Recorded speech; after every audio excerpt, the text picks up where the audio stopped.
اللہ رب العزت نے انسانوں کو پیدا فرمایا اور ان کی ہدایت کے لیے انبیاء علیہ السلام کو بھیجا۔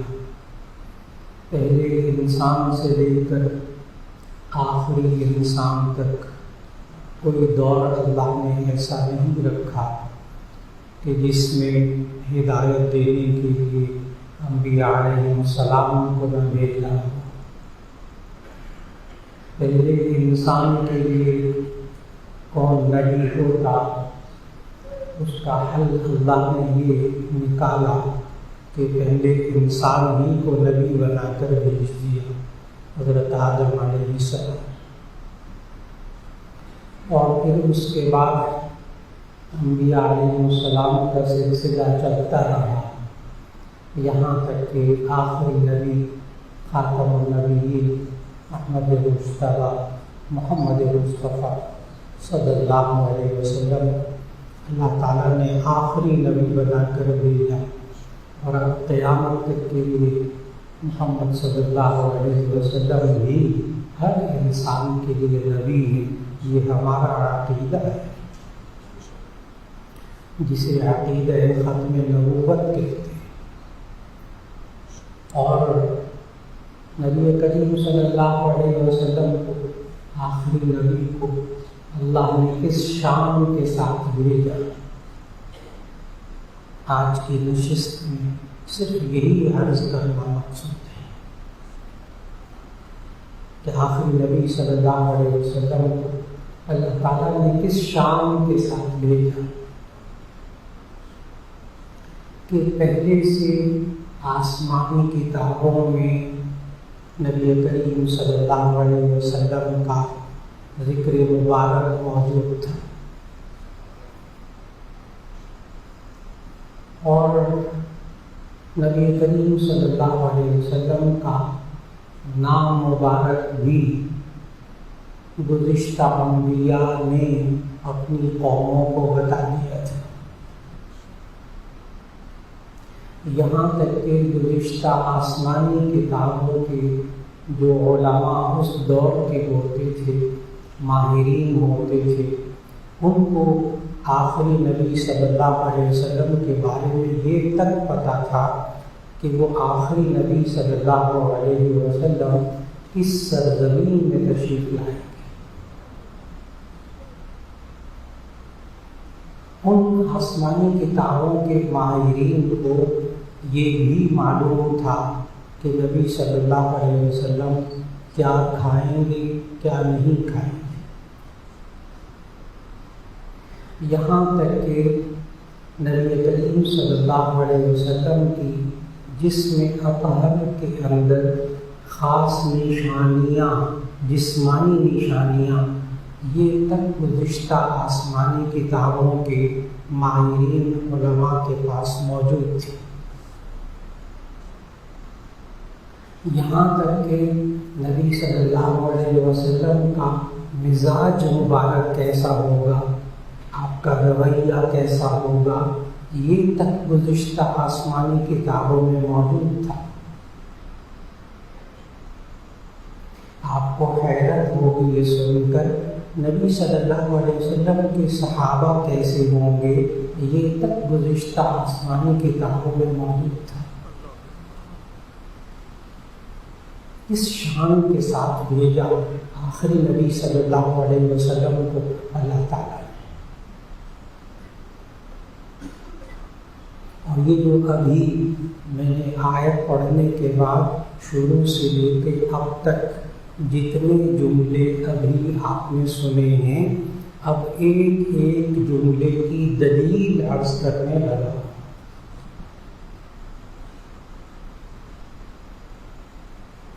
میں نے عرض کیا کہ گزشتہ آسمانی کتابوں میں اللہ کے نبی، آخری نبی صلی اللہ علیہ وسلم کا ذکر، اور حیرت کی بات بتاؤں آپ کو کہ وہ آخری نبی ہوں گے، یعنی خاتم النبیین ہوں گے، یعنی عقیدہ ختم نبوت کا ذکر گزشتہ آسمانی کتابوں کے ماہرین کو پتہ تھا،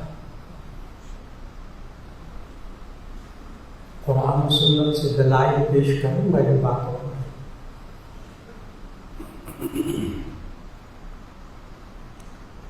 سب سے پہلے تو سورہ فتح کی آخری آیت نمبر 29 کی اللہ نے تلاوت کی توفیق عطا فرمائی۔ اس تلاوت اس سورہ فتح کی آخری آیت کو ایک بار پھر پڑھتا ہوں، غور سے سنیے گا۔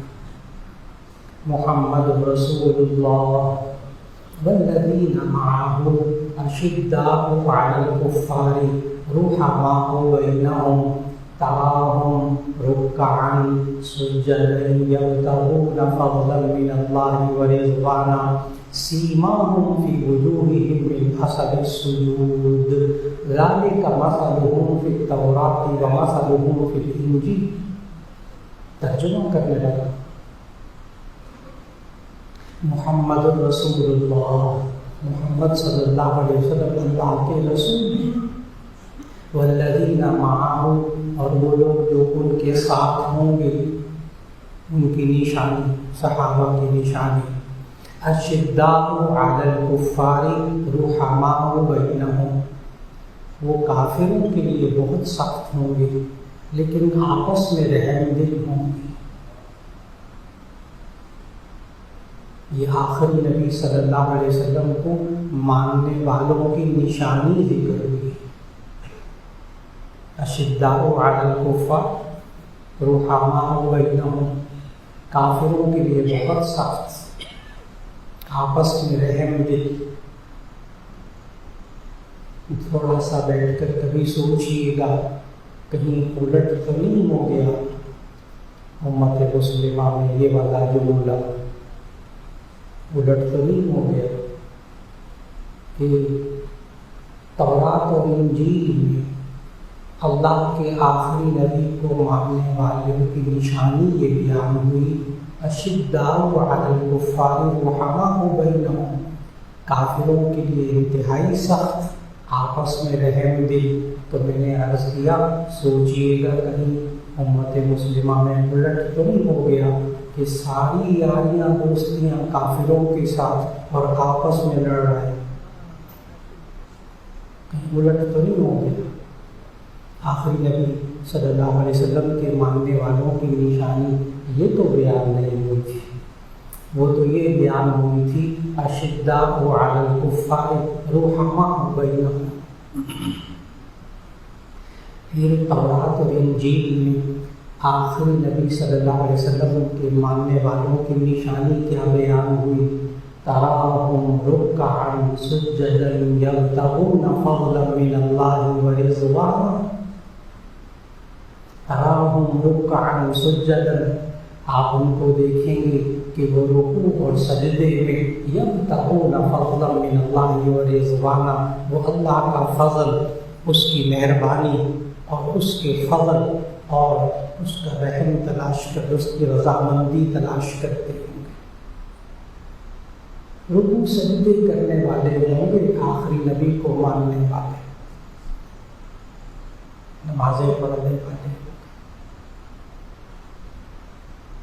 ایک ایسا امتی ہے جو کہہ رہا ہے میرے پاس نماز کا وقت نہیں ہے، بہت مصروف۔ ایک ایسا امتی ہے۔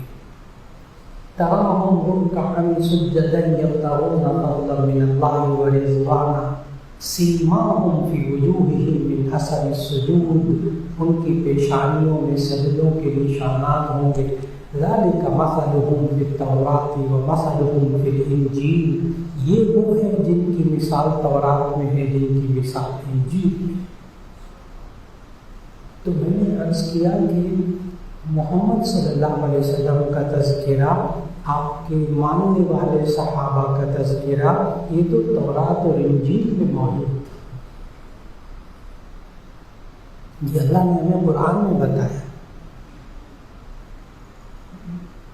میں نے عرض کیا کہ آخری نبی صلی اللہ علیہ وسلم کا نام مبارک تک گزشتہ انبیاء نے اپنی امتوں کو بتایا تھا۔ سورہ صف اس کی 28واں پارہ اس کی 4تھی آیت کا مطالعہ کریں، 6 آیت کا، تو آپ کو حیرت ہوگی۔ آیت پڑھنے لگا، وَإِذْ قَالَ عِيسَى ابْنُ مَرْيَمَ يَا بَنِي إِسْرَائِيلَ إِنِّي رَسُولُ اللَّهِ إِلَيْكُمْ مُصَدِّقًا لِمَا بَيْنَ يَدَيَّ مِنَ التَّوْرَاةِ وَمُبَشِّرًا بِرَسُولٍ يَأْتِي مِن بَعْدِي اسْمُهُ أَحْمَدُ صلی اللہ علیہ وسلم۔ ترجمہ عرض کرنے لگا، وَإِذْ قَالَ عِيسَى ابْنُ مَرْيَمَ، جب عیسیٰ ابن مریم نے کہا، یا بنی اسرائیل، اے بنی اسرائیل، انی رسول اللہ الیکم، بے شک میں تمہاری طرف اللہ کا رسول بنا کر بھیجا گیا۔ اس آیت میں اللہ تعالیٰ نے ہمیں بتایا کہ عیسیٰ علیہ السلام نے اپنی قوم کو 3 باتیں کہیں اس آیت میں، اور عجیب بات ہے کہ یہ عیسیٰ علیہ السلام کی قوم آج ان تینوں باتوں کو نہیں مانتی۔ عیسیٰ علیہ السلام نے اپنی قوم سے کیا کہا، وَإِذْ قَالَ عِيسَى ابْنُ مَرْيَمَ يَا بَنِي إِسْرَائِيلَ إِنِّي رَسُولُ اللَّهِ إِلَيْكُمْ، اے بنی اسرائیل، میں تمہاری طرف اللہ کا رسول بنا کر بھیجا گیا، میں رسول اللہ ہوں، عیسیٰ علیہ السلام نے کہا، اور انہوں نے عیسیٰ علیہ السلام کو ابن اللہ بنا دیا، اللہ کا بیٹا بنا۔ یہ بات بھی اللہ نے ہمیں قرآن مجید میں بتائی، سورہ توبہ کی آیت نمبر 30 میں اللہ نے بتائی، وقالت اليہود عزیر ابن اللہ وقالت النصارى مسیح ابن اللہ۔ یہود نے کہا کہ عزیر علیہ السلام اللہ کے بیٹے ہیں، اور نصارہ عیسائیوں نے کہا کہ عیسیٰ علیہ السلام اللہ کے بیٹے ہیں۔ تو ایک تو یہ بات نہیں مانی، انہوں نے کہا میں رسول اللہ ہوں، عیسیٰ علیہ السلام نے کہا، انہوں نے ابن اللہ بنا دیا، اللہ کا بیٹا بنا دیا۔ دوسری بات عیسیٰ علیہ السلام نے کہی، وَإِذْ قَالَ عِيسَى ابْنُ مَرْيَمَ يَا بَنِي إِسْرَائِيلَ إِنِّي رَسُولُ اللَّهِ إِلَيْكُمْ، دوسری بات کہی، مُصَدِّقًا لِمَا بَيْنَ يَدَيَّ مِنَ التَّوْرَاةِ، یہ جو میرے سامنے تورات ہے جو مجھ سے پہلے نازل ہوئی موسیٰ علیہ السلام پر، میں اس کی تصدیق کرتا ہوں کہ یہ اللہ کی طرف سے آسمانی کتاب ہے۔ یہ عیسیٰ علیہ السلام نے اپنی قوم سے کہا، لیکن اس قوم نے نہیں مانا، تورات کو بھی نہیں مانا۔ 2 باتیں ہو گئی۔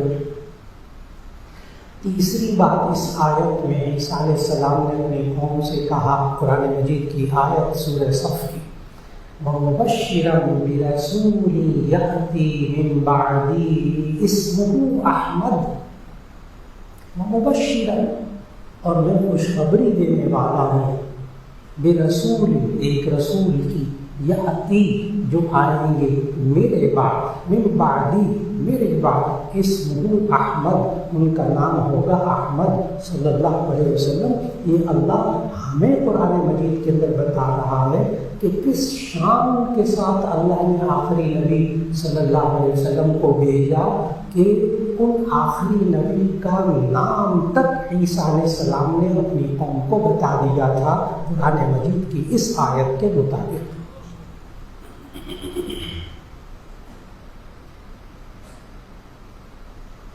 اور عیسیٰ علیہ السلام کے بعد کتنی دیر بعد نبی صلی اللہ علیہ وسلم تشریف لائے، قرآن حکیم کی صداقت ذہن میں رکھی، من اصدق من اللہ قیلا، اللہ سے زیادہ کون سچا ہوگا، قرآن سچا۔ چنانچہ آج جو 2025 عیسوی سال جو عیسیٰ علیہ السلام سے شروع ہوا، یہ 2025 اس 2025 کے اعتبار سے نبی صلی اللہ علیہ وسلم تشریف لائے تھے اپریل کے مہینے میں، ربیع الاول تھا، تو اپریل کے مہینے میں سن 571 عیسوی میں تشریف لائے تھے، 571 عیسوی۔ یہ جو 2025 اب چل رہا ہے اس کیلنڈر کے حساب سے 571 عیسوی، اور اس کا مطلب کیا ہوا کہ نبی صلی اللہ آخری نبی حضرت محمد صلی اللہ علیہ وسلم یہ عیسیٰ علیہ السلام کے 570 سال بعد تشریف لائے، اور من بعدی کو ذہن میں رکھیے گا، جو ابھی آیت سورہ صف کی پڑھی کہ عیسیٰ علیہ السلام نے کہا وَمُبَشِّرًا بِرَسُولٍ يَأْتِي مِن بَعْدِي اسمہ احمد، کہ میں خوشخبری دینے والا ہوں ایک ایسے رسول کی جو میرے بعد آئیں گے اور ان کا نام احمد ہوگا، اور تاریخ پوری گواہ ہے کہ پھر عیسیٰ علیہ السلام کے 570 سال بعد آخری نبی صلی اللہ علیہ وسلم تشریف لائے، 570 سال بعد۔ اب یہاں آپ قرآن مجید کی پھر سورہ صف کی آیت پڑھ لیجیے کہ وَمُبَشِّرًا بِرَسُولٍ يَأْتِي مِن بَعْدِهِ اسْمُهُ احمد، یہ نام احمد 570 سال پہلے عیسیٰ علیہ السلام اپنی قوم کو بتا چکے تھے قرآن مجید کے مطابق۔ اب سیرت طیبہ کی ایک بہترین کتاب ہے اردو میں، قاضی سید سلمان منصور پوری رحمہ اللہ نے کتاب لکھی رحمت للعالمین صلی اللہ علیہ وسلم، 3 جلدوں میں ہے سیرت کی کتاب۔ یہ عوام کے لیے نہیں ہے، یہ خواص علماء کے لیے، پڑھے لکھے لوگوں کے لیے، کیونکہ یہ تقابل ادیان کے ماہر تھے قاضی سید سلمان منصور پوری، تو انہوں نے مختلف ادیان کے حوالے سے سیرت طیبہ کو ذکر کیا ہے۔ قاضی سید سلمان منصور پوری رحمہ اللہ نے رحمت للعالمین میں ایک دعویٰ کیا ہے، اور آج تک اس دعوے کا جواب نہیں آ سکا کہیں سے۔ قاضی سید سلمان منصور پوری نے سیرت کی کتاب رحمت للعالمین صلی اللہ علیہ وسلم میں دعویٰ کیا ہے کہ عیسیٰ علیہ السلام کے 570 سال کے بعد آخری نبی حضرت محمد مصطفیٰ صلی اللہ علیہ وسلم تشریف لائے، اور 570 سال پہلے قرآن مجید کے مطابق احمد نام عیسیٰ علیہ السلام اپنی قوم کو بتا چکے تھے۔ اب قاضی سید سلمان منصور پوری کا دعویٰ ہے کہ ان باوجود اس کے کہ لفظ احمد نام آخری نبی صلی اللہ علیہ وسلم کا اوپن ہو چکا تھا قرآن مجید کے مطابق، اپنی قوم کو وہ بتا چکے تھے، لیکن 570 سال میں قاضی سید سلمان منصور پوری کہتے ہیں کہ کسی ماں نے اپنے بیٹے کا نام احمد نہیں رکھا، تاریخ گواہ ہے۔ بہت حیرت کی بات ہے، ایک نام اوپن ہو چکا ہے، لیکن 570 سال میں کسی نے اپنے بچے کا نام احمد نہیں رکھا، تاریخ میں ان کا دعویٰ ہے۔ اور آپ کو بھی یاد ہوگا کہ احمد نام نبی صلی اللہ علیہ وسلم کا کیسے رکھا گیا، کہ محمد نام صلی اللہ علیہ وسلم، یہ نام تو آپ کے دادا نے رکھا محمد۔ یہ بھی روایات صحابہ ستہ کی موجود ہیں کہ اس وقت ان کے دادا کو کہا جاتا تھا کہ یہ کیسا نام رکھا ہے محمد، آج تک کسی نے اپنے بچے کا نام محمد نہیں رکھا۔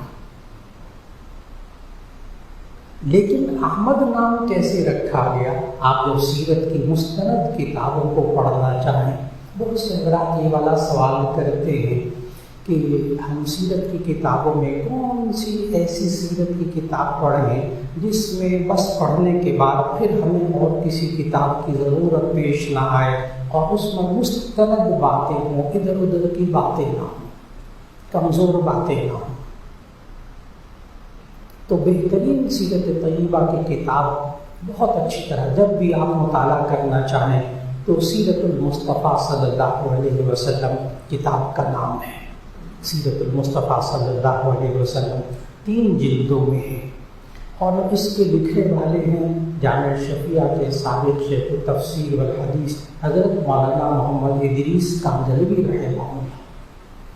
کمال کی کتاب ہے سیرت کی۔ یعنی ایک پیراگراف بھی ایسا نہیں لکھا پوری سیرت طیبہ میں کہ اس کے بعد اس کا حوالہ نہ لکھا، ریفرنس نہ لکھا۔ میں نے یہ بات کہاں سے لی؟ اور اس پر بڑی ریسرچ ہو چکی کہ یہ تحقیقی مقالے یونیورسٹیز میں PhD تک کے مقالے لکھے گئے ہیں اس کی ریسرچ میں۔ اتنی مستند کتاب سیرت طیبہ کی اور آسان، اس میں یہ والی بات لکھی ہوئی جو میں بتانے لگا ہوں کہ حضرت مولانا محمد ادریس کانوی رحمہ اللہ سیرت المصطفیٰ میں لکھتے ہیں، اور بھی سیرت نگاروں نے لکھا روایات کی روشنی میں کہ نبی صلی اللہ علیہ وسلم کے والد محترم کا انتقال چند مہینے پہلے ہو چکا تھا۔ نبی صلی اللہ علیہ وسلم یتیم پیدا ہوئے۔ اور اب ایک اور عجیب بات بتانے لگا ہوں کہ آخری نبی صلی اللہ علیہ وسلم یتیم پیدا ہوں گے، یہ بات بھی گزشتہ آسمانی کتابوں کے ماہرین کو معلوم تھی۔ ابھی دلیل دیتا ہوں، یہ بات بھی معلوم تھی۔ تو قاضی سلمان منصور پوری نے جو بات لکھی احمد وضیحی میں رکھی کہ نبی صلی اللہ علیہ وسلم کا نام کیسے رکھا گیا، تو مولانا محمد ادریس کانوی رحمہ اللہ سیرت المصطفیٰ میں لکھتے ہیں کہ نبی صلی اللہ علیہ وسلم کے والد محترم کا انتقال چند مہینے پہلے ہو گیا، تو جب نبی صلی اللہ علیہ وسلم کی پیدائش قریب ہوئی تو آپ کی والدہ حضرت آمنہ کو خواب آیا کہ تمہارے یہاں بیٹا ہوگا اور تم اس کا نام احمد رکھنا۔ کیسے اللہ نے یہ نام رکھوایا؟ 570 سال کے بعد۔ میں نے ذکر کیا کہ احمد نام تک گزشتہ آسمانی کتابوں میں موجود تھا۔ میں نے عرض کیا کہ گزشتہ آسمانی کتابوں کے ماہرین کو یہ بھی پتا تھا کہ یہ یتیم ہوگا بچہ، آخری نبی جو پیدا ہوں گے یہ یتیم پیدا ہوں گے، اور نبی صلی اللہ علیہ وسلم کے جسم اطہر کی جسمانی نشانیاں بھی گزشتہ آسمانی کتابوں میں موجود تھیں۔ اب اس کے لیے دلیل سنیے۔ آپ سب حضرات نے جس نے بھی سیرت طیبہ کا مطالعہ کیا ان کو یاد ہوگا کہ نبی صلی اللہ علیہ وسلم بچپن میں آپ کے چچا سفر میں لے گئے، تجارت کے سفر میں ساتھ لے گئے تھے۔ اس وقت بعض روایتوں میں 7 سال 8 سال 11 سال عمر موجود ہے، بچے تھے۔ تو شام کے سفر میں تجارت کے لیے لے رہے تھے، تو راستے میں ایک بحیرہ راہب والا واقعہ پیش آیا تھا۔ یہ آپ حضرات نے بچپن میں سیرت کی کتابوں میں بھی پڑھا، اور حضرت مولانا محمد ادریس کانوی رحمہ اللہ نے سیرت المصطفیٰ صلی اللہ علیہ وسلم میں یہ پورا واقعہ لکھا۔ اب میں یہ پورا واقعہ وہاں سے بیان کر رہا ہوں۔ وہ لکھتے ہیں کہ آپ کے چچا نبی صلی اللہ علیہ وسلم کو سفر میں ساتھ لے گئے، تو راستے میں ایک کھجوروں کا باغ تھا، صحرا میں کھجوروں کا ایک باغ تھا بہت بڑا۔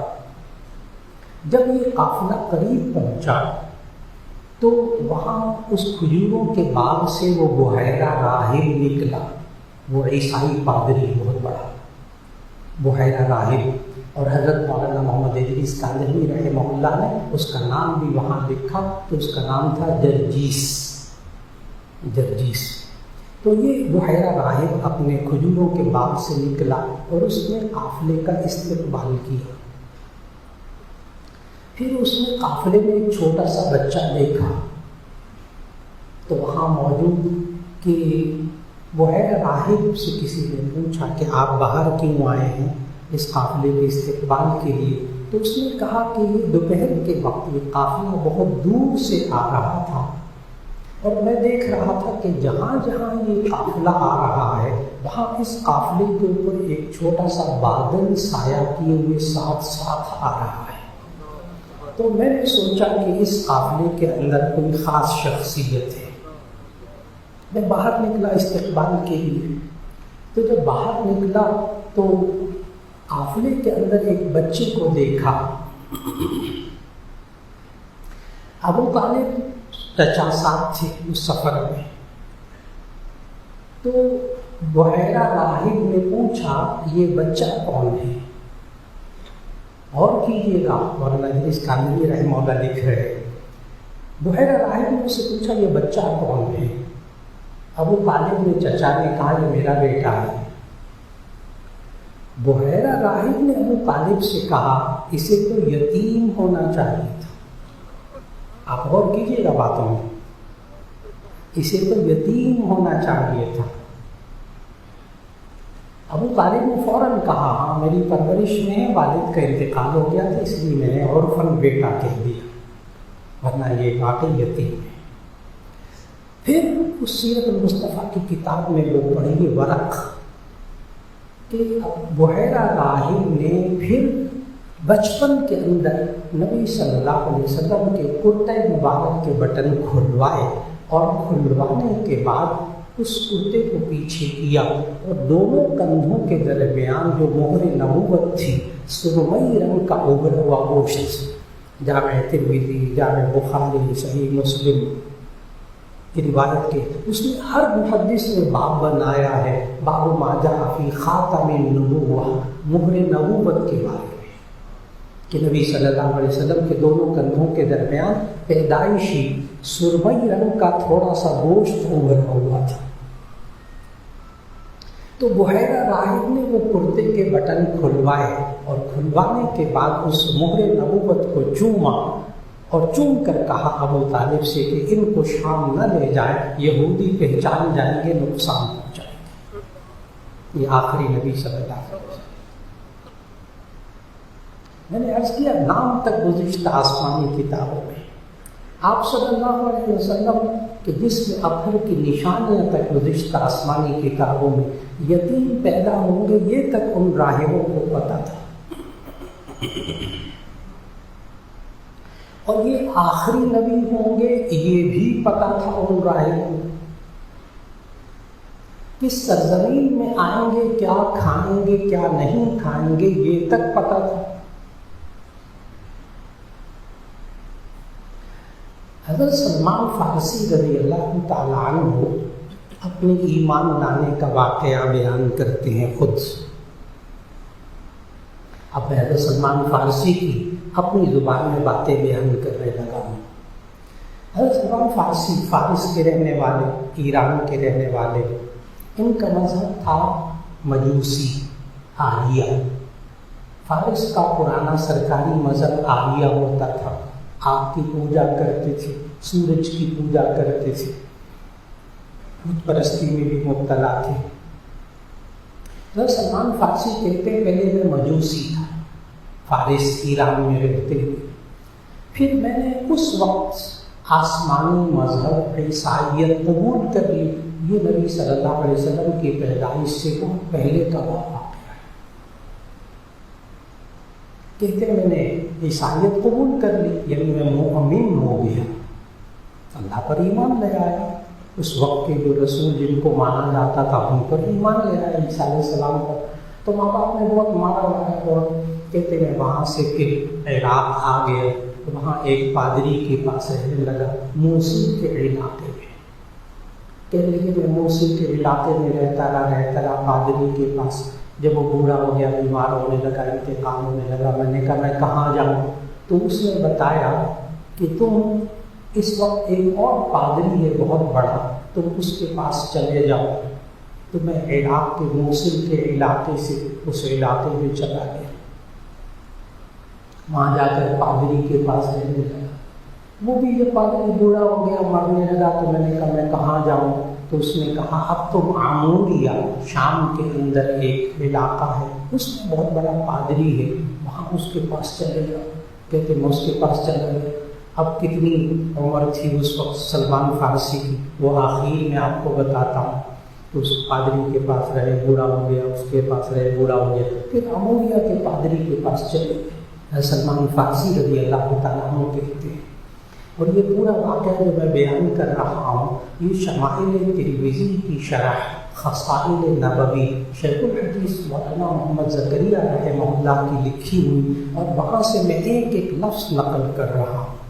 حضرت نے روایات کی روشنی میں لکھا کہ حضرت سلمان فارسی عموریہ کے پادری کے پاس رہنے لگ گئے. حضرت سلمان فارسی کہتے ہیں جب وہ بھی بوڑھا ہو گیا مرنے لگا, میں نے کہا اب کہاں جاؤں؟ تو عموریہ کے پادری نے کہا, اب سلمان فارسی بیان کر رہے ہیں, عموریہ کے پادری نے کہا اب کہیں اور نہ جانا, اب آخری نبی کے آنے کا وقت ہو گیا. اور میں تمہیں 3 نشانیاں بتاتا ہوں, وہ اگر 3 نشانیاں پالو گے تو یہ آخری نبی صلی اللہ علیہ وسلم کی نشانیاں ہیں, تم اب کہیں نہ جاؤ. آخری نبی صلی اللہ علیہ وسلم تشریف لائیں گے. نمبر 1, حضرت سلمان فارسی کو عموریہ کے پادری نے نشانی بتائی کہ وہ جو آخری نبی آئیں گے وہ کھجوروں والی پتھریلی زمین میں آئیں گے,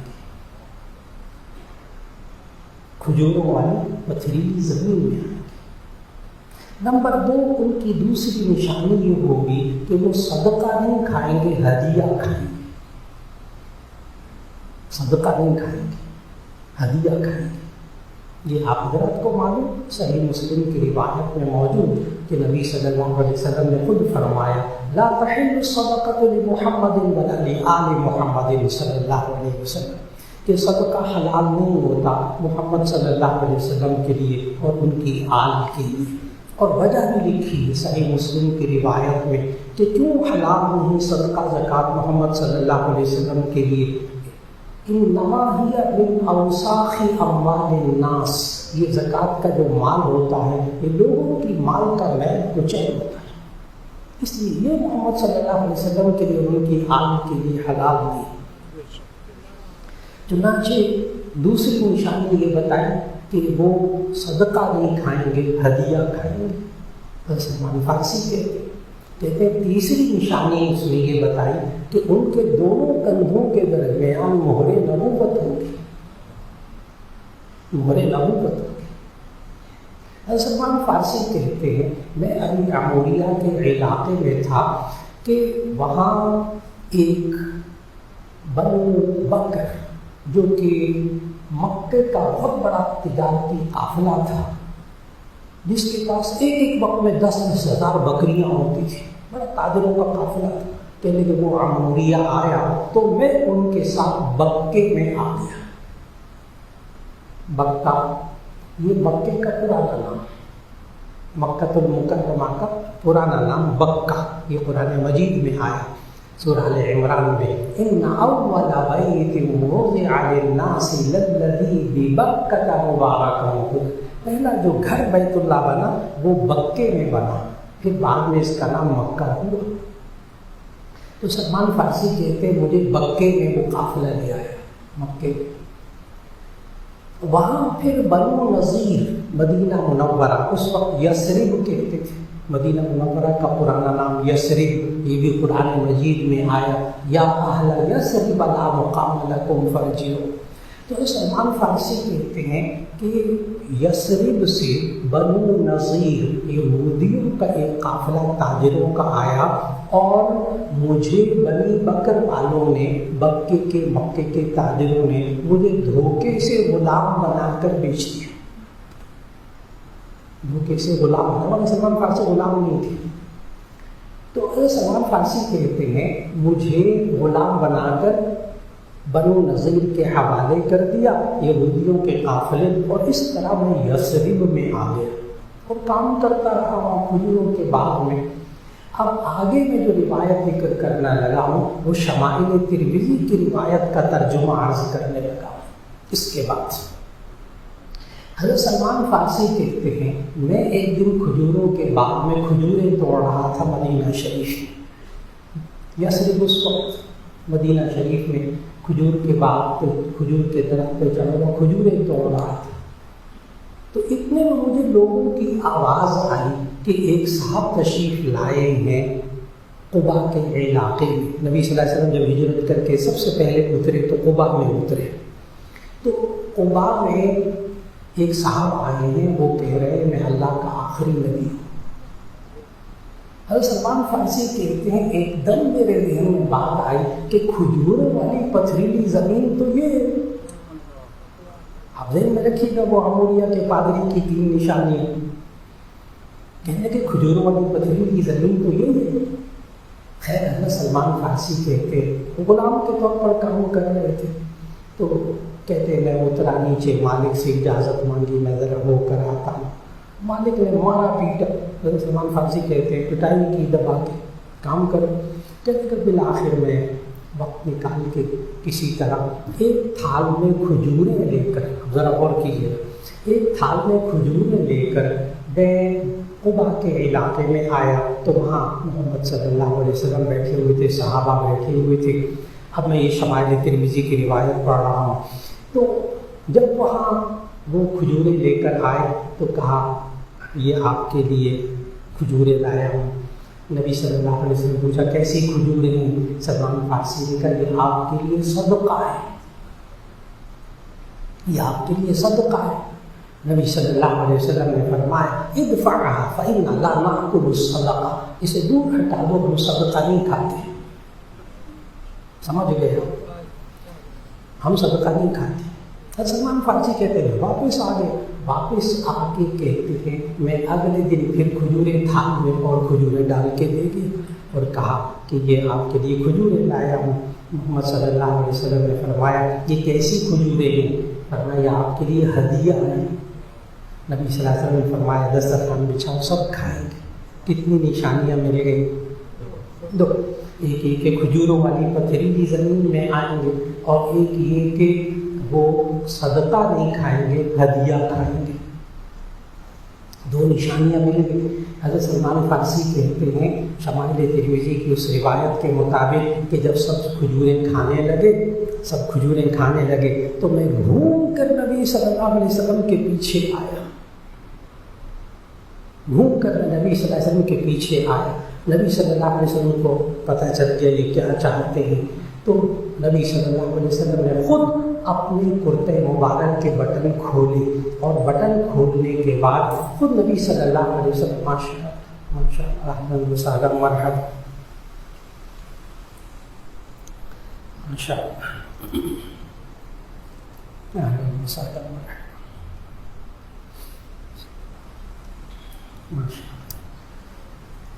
تو میں عرض کر رہا تھا کہ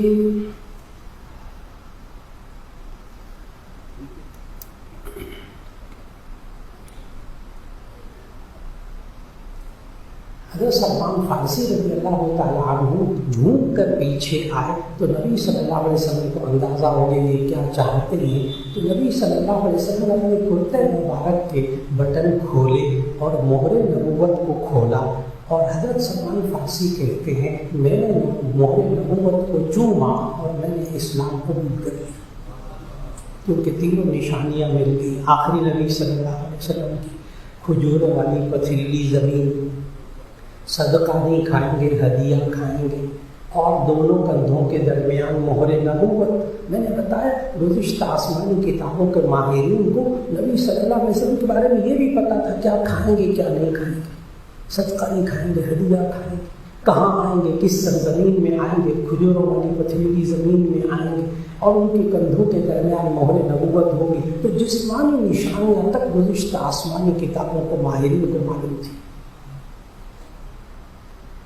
غلط بات ہے جب اسلام قبول کر لیا تو شمائل ترمذی کی اسی حدیث میں ہے یہ جو میں بتانے لگا ہوں کہ دیکھیے کہ نبی صلی اللہ علیہ وسلم کو اللہ تعالیٰ نے کس شان کے ساتھ بھیجا کہ پہلے تمام انبیاء کے ذریعے اللہ نے پورا ماحول بنایا آخری نبی صلی اللہ علیہ وسلم کو دنیا میں بھیجنے کے لیے. اور حضرت سلمان فارسی رضی اللہ تعالیٰ کے بارے میں گزرتا نا اتنا وہاں اتنا رہے تو آخر عمر اتنی ان کی کتنی تھی. تو اس کے بارے میں محدثین نے اس بات پر اتفاق کیا ہے کہ جس وقت حضرت سلمان فارسی نے یہ اسلام قبول کیا ہے اس وقت سلمان فارسی کی عمر 90 سال تھی. 90 سال تھی. اتنا عرصہ مختلف پادریوں کے پاس رہتے رہے، اور کم از کم جو روایت ہے حضرت سلمان فارسی کے وصال کی وہ کم از کم روایت 150 سال کی ہے. تو 150 سال کی عمر میں انتقال ہوا، گویا کہ 60 سال وہ حالت اسلام میں رہے. حضرت سلمان فارسی نے جب اسلام قبول کیا، عجیب بات بتانے لگا، حضرت کے سامنے موجود ہیں تو حضرت کے سامنے حضرت سن رہے ہیں ایک بات، حضرت کے سامنے بات دہرانے لگا کہ حضرت سلمان فارسی رضی اللہ تعالیٰ عنہ کہتے ہیں کہ جس یہودی کے پاس میں ملازم غلام تھا تو نبی صلی اللہ علیہ وسلم نے چاہا کہ اب انہوں نے اسلام قبول کر لیا ہے تو میں ان کو آزاد کروا لوں۔ نبی صلی اللہ علیہ وسلم نے چاہا کہ میرا امتی غلام نہ رہے، 90 سال کا بوڑھا، چنانچہ مالک سے بات کی، یہ شمائل ترمذی کی روایت بتا رہا ہوں، تو مالک سے بات کی تو مالک نے کہا کہ اتنے 100 اوقیہ چاندی، جو کئی کلو چاندی بنتی ہے، اتنے اوقیہ چاندی دو اور 300 درخت کھجور کے لگاؤ۔ جب یہ 300 درخت کھجور کے پھل دینے لگیں گے تو سلمان فارسی آزاد ہو جائے گا۔ نبی صلی اللہ علیہ وسلم نے وہ کئی 100 اوقیہ 300 اوقیہ چاندی کہا وہ دے دی، لیکن کھجور کا درخت جو آپ حضرات ملتان مظفر گڑھ ان علاقوں میں کھجور کے درختوں کے علاقوں میں لوگ ہوں گے، آپ جانتے ہیں کم از کم 7-8 سال بعد کھجور کا درخت پھل دینے لگتا ہے۔ نبی صلی اللہ علیہ وسلم کو اس آقا نے کہا تھا یہودی نے کہ 300 کھجور کے درخت لگا دے، جب وہ پھل دینے لگیں گے تو یہ سلمان فارسی آپ کا امتی آزاد ہو جائے گا۔ نبی صلی اللہ علیہ وسلم مسلم شمائل ترمذی کی حدیث کے مطابق نبی صلی اللہ علیہ وسلم 300 کھجور کے درخت منگوائے، اور منگوانے کے بعد 299 درخت خود نبی صلی اللہ علیہ وسلم نے اپنے ہاتھ سے لگائے۔ دیکھیں امتی کو آزاد کروانا ہے غلامی سے، ایسے باتوں سے نہیں آزاد ہوتے۔ 299 درخت خود دست مبارک سے نبی صلی اللہ علیہ وسلم نے لگائے اس حدیث کے مطابق، اور ایک درخت حضرت عمر رضی اللہ تعالیٰ عنہ نے لگایا۔ 300 درخت ہو گئے۔ اس حدیث کو پڑھیے، سلمان فارسی روایت کر رہے ہیں، کہتے ہیں کہ 300 درخت 299 نبی صلی اللہ علیہ وسلم نے لگائے، ایک حضرت عمر نے لگایا، وہ 299 درخت فحملت من عامه، اسی سال وہ پھل دینے لگ گئے۔ معجزہ، وہ اسی سال پھل دینے لگ گئے۔ حدیث میں ہے الا نخلۃ واحدہ، سوائے ایک کھجور کے درخت کے کہ اس نے پھل نہیں دیا۔ نبی صلی اللہ علیہ وسلم نے فرمایا ما هذه النخلہ، اس کھجور کے درخت کو کیا ہوا، یہ پھل نہیں دے رہا۔ حضرت عمر نے عرض کیا اللہ کے رسول صلی اللہ علیہ وسلم، یا رسول اللہ یہ میں نے لگایا تھا جس نے پھل نہیں دیا۔ نبی صلی اللہ علیہ وسلم اس درخت کو اکھیڑا، اکھیڑنے کے بعد اپنے ہاتھ سے دست مبارک سے لگایا، فحملت من عامه، وہ بھی اسی سال پھل دینے لگ گیا، وہ بھی اسی سال پھل دینے لگ گیا۔ آپ کے ذہن میں کہیں حضرت عمر رضی اللہ تعالیٰ عنہ کی شان میں کمی نہ آ جائے کہ جی وہ حضرت عمر نے درخت لگایا تھا اس نے پھل نہیں دیا۔ اس کا جواب محدثین نے لکھا کہ اگر حضرت عمر کے ہاتھ کا لگایا ہوا درخت بھی پھل دے دیتا تو نبی کا معجزہ نہ رہتا، کیونکہ معجزہ اس کو کہتے ہیں جو نبی کے ہاتھوں ظاہر ہوتا ہے، کسی اور کے ہاتھوں ظاہر نہیں ہو سکتا۔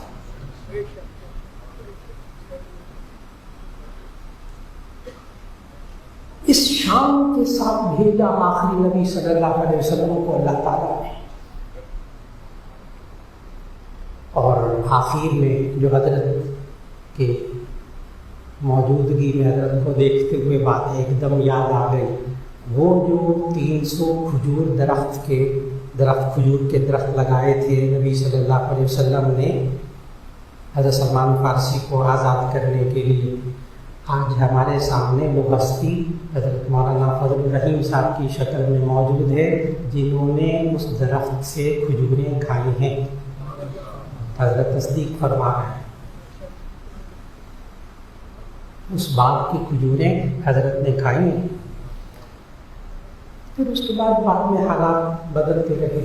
لیکن جو بات عرض کرنے کی تھی وہ یہ کہ محمد صلی اللہ علیہ وسلم اللہ تعالیٰ کے آخری نبی کو اللہ تعالیٰ نے بڑی شان کے ساتھ بھیجا. اللہ تعالیٰ ہمیں ان کی امتی ہونے کی قدر کرنے کی توفیق عطا فرمائے، ان کے نقش قدم پر چلنے کی توفیق عطا فرمائے. وآخر دعوانا ان الحمد للہ.